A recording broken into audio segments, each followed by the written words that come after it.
एक लड़का जो स्कूल में लास्ट बेंच पर बैठता था, जिसका नाम क्लास के बॉटम के स्टूडेंट्स में आता था, जिसके पापा को प्रिंसिपल के पास जाके कहना पड़ता था प्लीज इसे पास करा दीजिए।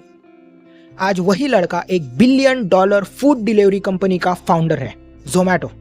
यह है दीपिंदर गोयल की कहानी, स्ट्रगल से सक्सेस तक का एक इमोशनल और पावरफुल सफर।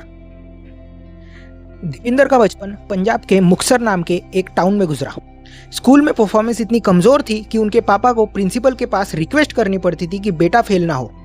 उस समय पेरेंट्स अपने बच्चों से कहते थे इस लड़के से दोस्ती मत करना, लेकिन क्लास 8 में एक टीचर ने एग्जाम के दौरान उनको आंसर्स बता दिए और उस एक मोमेंट ने दीपिंदर की लाइफ बदल दी।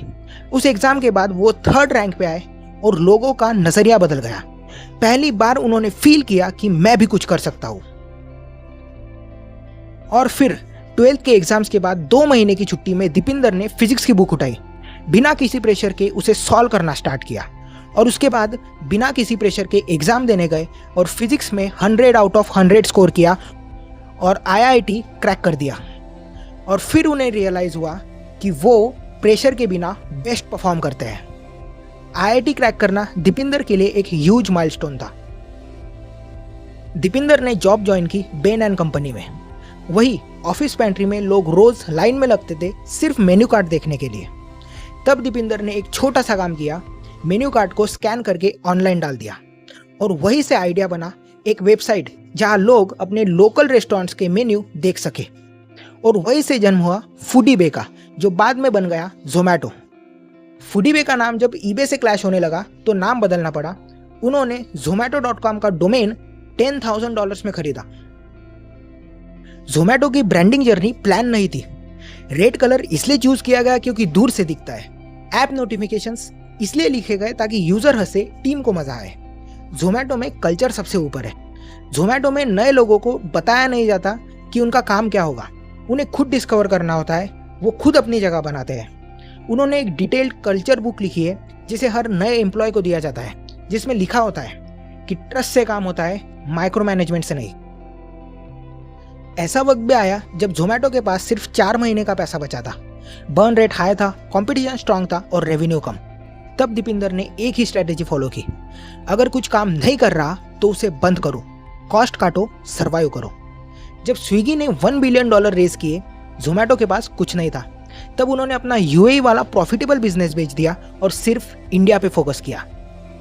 और दीपिंदर ने एक बार फिर से प्रूव कर दिया कि जब तक आप हार नहीं मानते तब तक आप हारते नहीं। जोमैटो एक 400 रुपीज़ के ऑर्डर पे लगभग 80 रुपीज़ कमाता है। उसमें 20 to 25 रुपीज़ डिलीवरी से और 50 to 60 रुपीज़ रेस्टोरेंट कमीशन होती है। लेकिन rider salary, taxes, customer support सब माइनस करने के बाद प्रॉफिट सिर्फ 2 रुपीज़ बचता है। दीपिंदर कहते हैं लेकिन जब ये 2 रुपीज़ करोड़ ऑर्डर्स पे अप्लाई होता है तभी असली बिजनेस बनता है। जोमैटो के IPO के बाद लोगों ने बोला प्रॉफिट नहीं है तो कंपनी कैसे चलेगी। दीपिंदर का जवाब था मैं काम कर रहा हूँ, लोग जो बोलना चाहते हैं वो बोलते रहेंगे। उनका फोकस हमेशा ग्रोथ, कल्चर और लॉन्ग टर्म वैल्यू पर रहा है।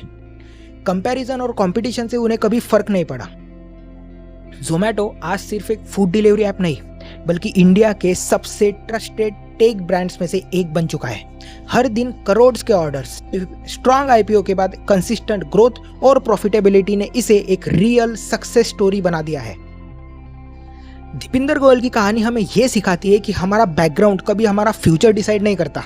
चाहे हम छोटे से शहर से आए हो या स्कूल में एवरेज परफॉर्म करते हो, अगर हमारे पास विजन है और अगर हम मेहनत करें तो हम कुछ भी कर सकते हैं। और ये भी समझना इंपॉर्टेंट है कि कभी कभी दुनिया हम पे ट्रस्ट नहीं करेगी, लेकिन अगर हम खुद पे भरोसा रखेंगे तो वही हमारी सबसे बड़ी ताकत बन सकती है। जब लोग आपको अंडर एस्टिमेट करें तब भी खुद को कभी अंडर एस्टिमेट मत करना। दीपिंदर ने यह भी प्रूव किया कि हर सक्सेस के पीछे जरूरी नहीं कि प्रेशर हो। जब स्ट्रेस कम हो और माइंड शांत हो तब क्लैरिटी ज्यादा होती है और क्लैरिटी ही हमें आगे ले जाती है। सबसे इंपॉर्टेंट बात यह है कि बड़े बिजनेस आइडियाज हमेशा बड़े प्रॉब्लम से नहीं आते। कभी एक छोटी सी प्रॉब्लम भी हमें एक $1 बिलियन आइडिया दे सकती है। बस उस प्रॉब्लम को सॉल्व करने की सोच होनी चाहिए। सबसे आखिरी और ज़रूरी बात यह है कि कंपैरिजन कभी ग्रोथ नहीं देता।